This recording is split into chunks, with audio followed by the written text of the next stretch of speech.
I'm David Gow, CEO of the Center for Houston's Future, and the highest honor that we give out each year is the Eugene Vaughan Leadership Award, and we give it to somebody who's made an extraordinary mark in our community.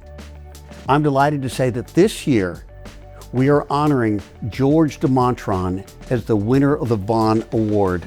George has been a pillar in our community. He's made a mark. He's lived his life with great integrity, and it's a great delight to honor George DeMontrond this evening.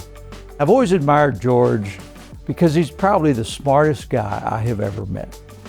So when I heard he was going to get the Gene Vaughan Award, I went, oh my gosh, they're recognizing really smart people. But no, that's not what it is. They're recognizing leaders. Well, so what I've noticed about leaders is they always have lots of followers. And George has more followers in more disciplines than you can shake a stick at. What makes George a good leader? George is a good leader because he's a good listener. He's always personable. He always has that George DeMontrond smile on him. George DeMontrond is a leader that knows how to get people to get along when nobody else can.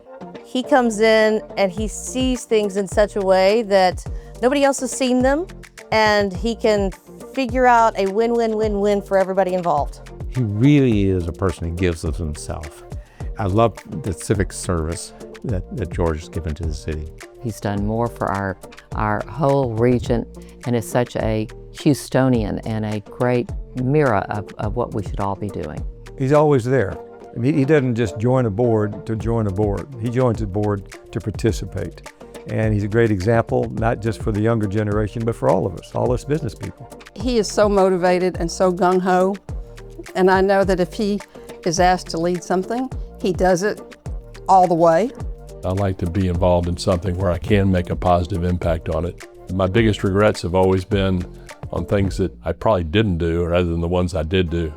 From an economic perspective, George has made a tremendous contribution economically to Houston.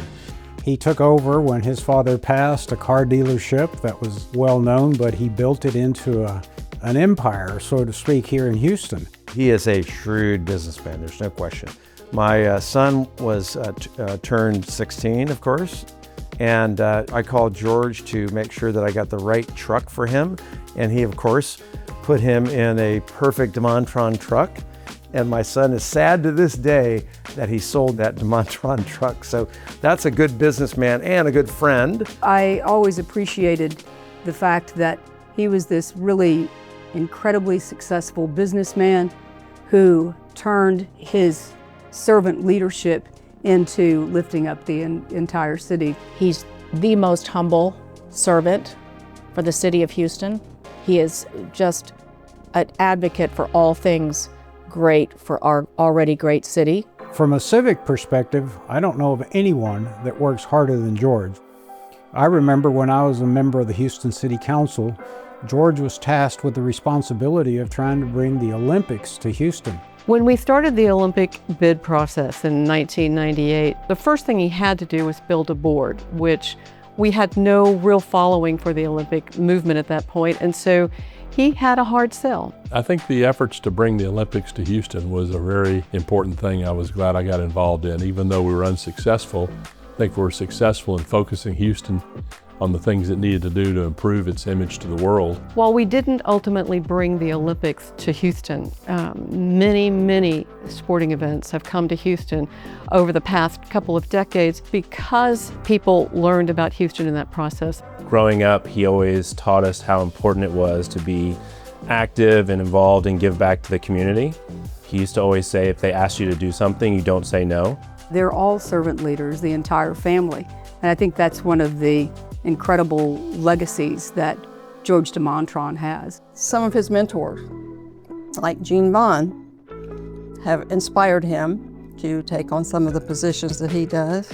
Gene always had a positive attitude, just like George. Gene was a lifetime learner, so is George. And George is thinking about Houston for the long run, which, after all, was Gene's vision to begin with. Gene was a personal hero of mine. At this point, I don't know that I've earned it. I want to be able to earn it in the future sometime, so I'm rededicated myself to probably, hopefully doing more. What should we say about Pawpaw?